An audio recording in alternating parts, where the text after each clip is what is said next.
Un saludo a los amigos de BPI TV, soy Héctor Ruiz Caldera desde la ciudad de Caracas. En este momento nos encontramos desde Los Palos Grandes para llevarle a ustedes parte del análisis que hemos realizado el día de hoy a través de las pantallas de BPI TV sobre la discusión de lo que ha sido el tema de la crisis venezolana en la Organización de Naciones Unidas y también en otros escenarios internacionales. Para ello vamos a hablar con el profesor de la Universidad Central de Venezuela, internacionalista y también miembro del Consejo Venezolano de Relaciones Internacionales, COBRI, el profesor Carlos Luna, quien el día de hoy nos va a ayudar a analizar y a poner en contexto parte de lo que ha sido esta polémica que ha despertado Venezuela en materia internacional. Profesor, vamos a empezar analizando un tema que, bueno, en los distintos analistas hemos observado que lo han colocado como tema referencial y tomando en cuenta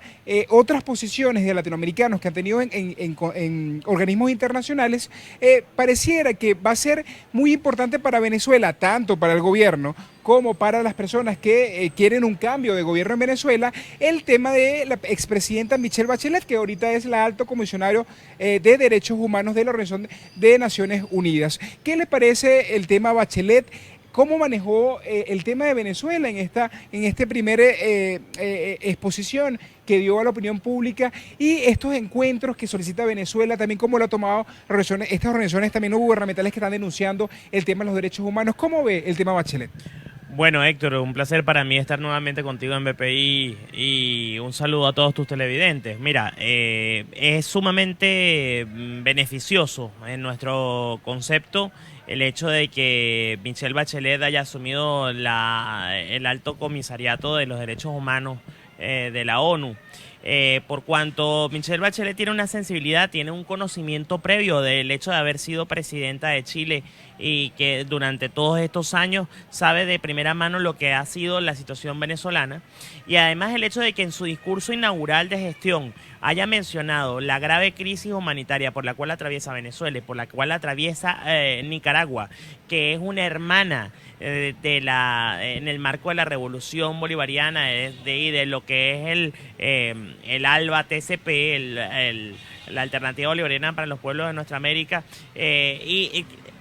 dando a entender que tanto en Venezuela como en Nicaragua se han llevado a cabo violaciones flagrantes a los derechos humanos, crímenes de lesa humanidad. Por supuesto, nos hace pensar que va a haber una línea de continuidad con todo lo que tiene que ver con el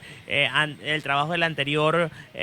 alto comisionado de los derechos humanos, además de seguir llevando una visualización y un seguimiento profundo de la situación de derechos humanos en Venezuela, que tiene que ser a distancia, porque el gobierno precisamente, el régimen venezolano se ha negado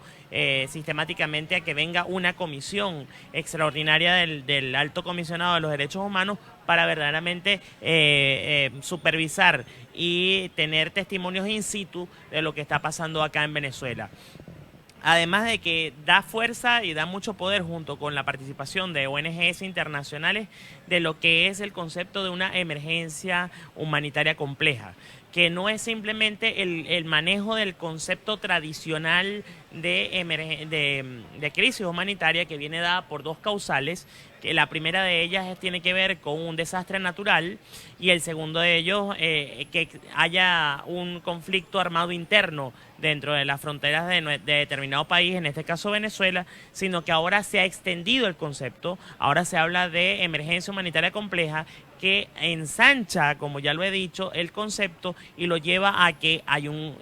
gobierno forajido, es decir, que desconoce y se pone de espaldas a todo lo que es su función de respeto a los derechos humanos y de satisfacción de las necesidades de los gobernados, debilita sistemáticamente el funcionamiento de las instituciones del Estado para que los mismos gobernados lo puedan deslegitimar de origen, para sustituir en este caso un Estado liberal burgués por un Estado socialista comunal, que es lo que en último caso es lo que quiere el régimen de Maduro, y en un tercer lugar se genera una crisis sistémica, una crisis dentro del sistema político venezolano, donde el sistema económico falla, el sistema político falla, las instituciones y la satisfacción de necesidades desde el punto de vista social también fallan y por consiguiente entonces los venezolanos se sienten crecientemente en desamparo, en incertidumbre, razón por la cual los obliga a salir del país huyendo de esta emergencia humanitaria compleja. Profesor, hablando ahora sobre este calificativo que pudiera tener como emergencia humanitaria compleja, podríamos decir entonces que ya el contexto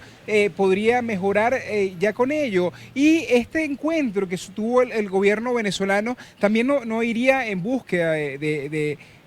que este recurso no se pudiera quizás aplicar también en Venezuela. No, yo lo que principalmente veo es que el gobierno ha entendido que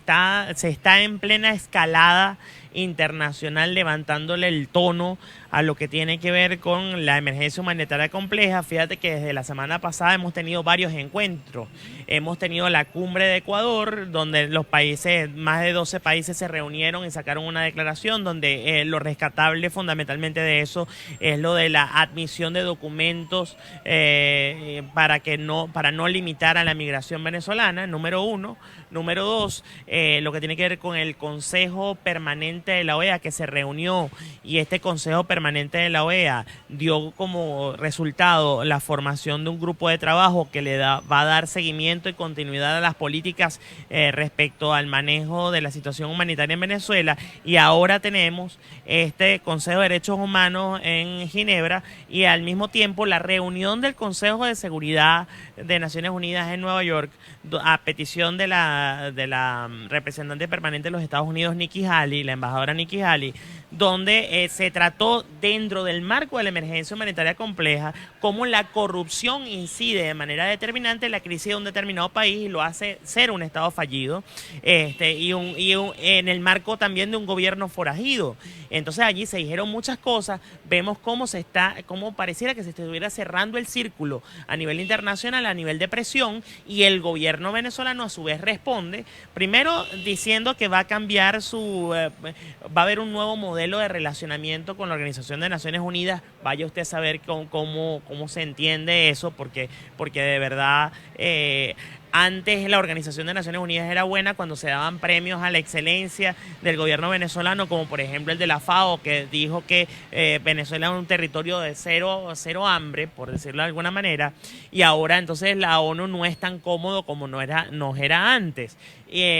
También se habla de que todo esto es una conspiración mediática y una conspiración imperialista para generar una intervención internacional en Venezuela, una intervención que viene de parte del imperialismo norteamericano. Y entonces aquí vemos cómo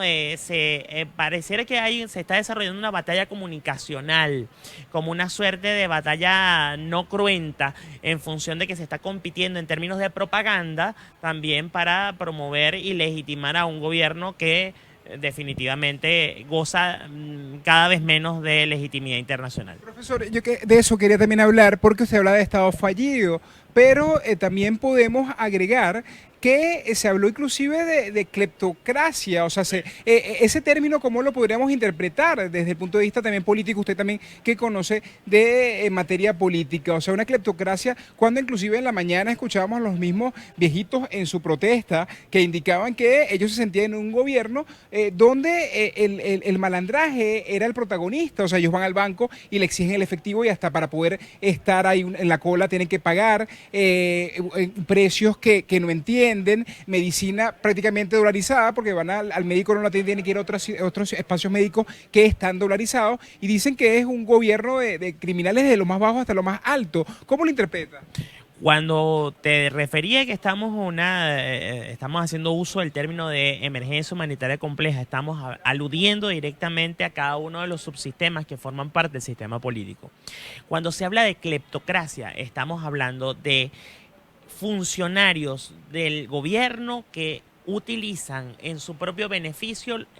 los dineros del erario público nacional, y además que han secuestrado o han cooptado las instituciones para que no haya una investigación transparente y se haga justicia respecto de esos eventuales delitos que se puedan estar cometiendo, o hablando de términos jurídicos estrictos,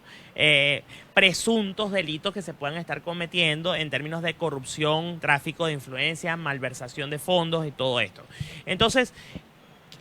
¿Cuál es la importancia de esto? Se está observando que ya la política no se está desarrollando en función del servicio a los gobernados, sino que pareciera, cuando se habla de cleptocracia, que la élite gobernante y ciertos nombres que se dilucidaron y se dejaron, se ventilaron en esa sesión informal bajo la fórmula Arria, se quiere decir que han desviado a esos dineros públicos que deberían ir para la atención de las necesidades de los gobernados, simplemente para autobeneficiarse y lucrarse de lo que es los dineros públicos. Es parte del debate que vamos a seguir observando y también cómo vio este debate, porque realmente, como lo acaba de indicar, fue un debate bastante, o con un tono bastante elevado. Se nombró inclusive el caso de Juan Requesens, se habló también de varios funcionarios, como el caso de Diosdado Cabello y quizás los negocios que pudiera estar teniendo o presuntos negocios donde pudiera estar involucrado. Fue un debate donde se sacó el caso de PDVSA, inclusive. Y además, el hecho de que fuera el secretario del Tesoro para precisamente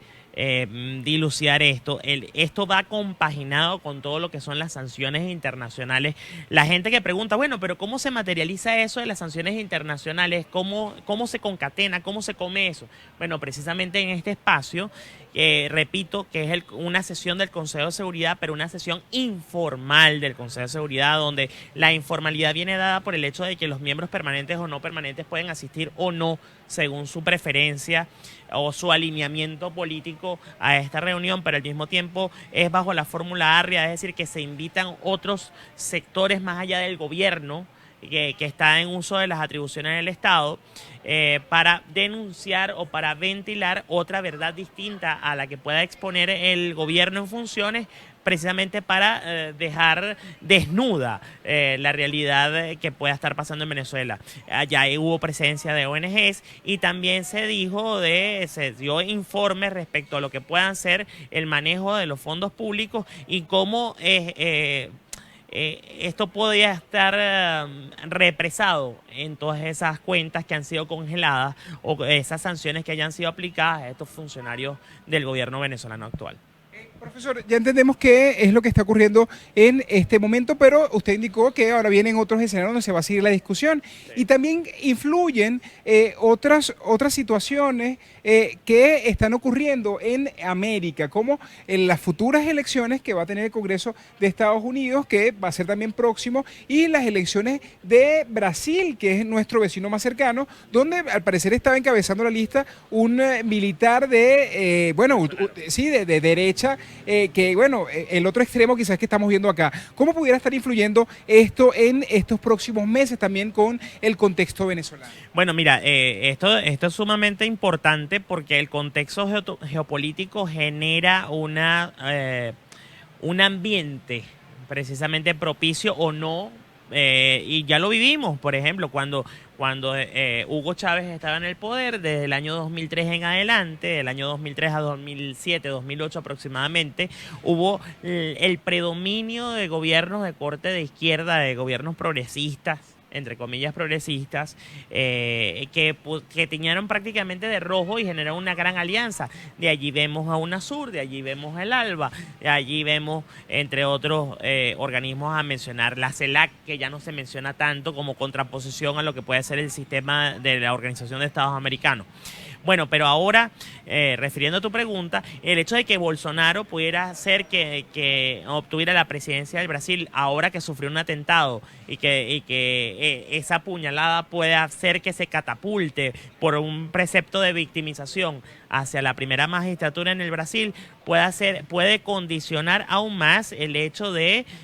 por un lado, tener a Duque en la frontera colombo-venezolana y en otro lado tener a Bolsonaro, además de Granger, que también lo tienes en el contexto guyanés, puede hacer que cada vez se le haga más difícil las relaciones exteriores a Nicolás Maduro, además que Nicolás Maduro va a entrar en un proceso de mayor ilegitimación a partir del 10 de enero, cuando se prevé, según la Constitución de la República Bolivariana de Venezuela, que aún está vigente, que es el momento en el cual termina el periodo constitucional y comienza el nuevo periodo constitucional, a partir de lo cual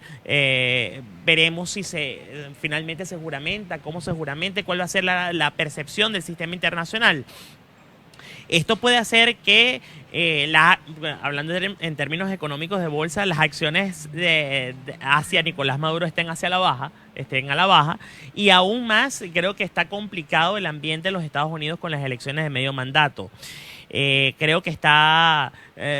si bien hay gran cantidad de norteamericanos, el norteamericano bajo, el norteamericano de la llamada América profunda, que pueda estar contento con las medidas implementadas por Donald Trump porque son muy conservadores, tradicionalistas, no están abiertos a lo que es la migración extranjera. No es menos cierto que hay otra gente que echa en falta el hecho de una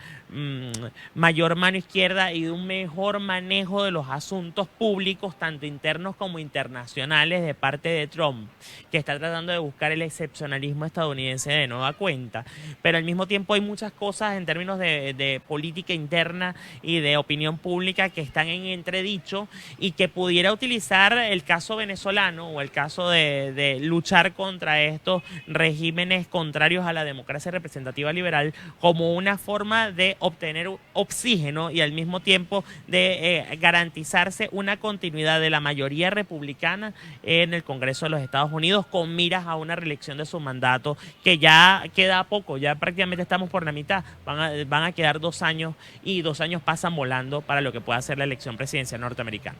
¿El tema Venezuela va a seguir estando en el tapete en los próximos días? Creo que no solamente va a mantenerse en el tapete, sino que va a subir de nivel a medida de que ojalá que pudiéramos hallar una solución rápida y contundente para esta crisis que estamos viviendo, pero a medida que se profundice y que se agrave la crisis, la emergencia humanitaria compleja en Venezuela, en ese mismo sentido, de manera equivalente, puede ser que el tema trascienda y suma más su nivel en la agenda pública internacional. Muchísimas gracias, profesor Carlos Luna, también miembro directivo del Consejo Venezolano de Relaciones Internacionales, que en el día de hoy nos ha dado un completo análisis sobre el caso Venezuela en el contexto internacional, indicándonos que obviamente en los próximos días va a seguir el tema Venezuela en el tapete internacional y subiendo el tono a medida de que esta crisis, por las características que tiene, pueda ir evolucionando. Es parte de la información que nosotros podemos aportar desde la ciudad de Caracas. Quien les reportó para BPI TV, Héctor Luis Caldera.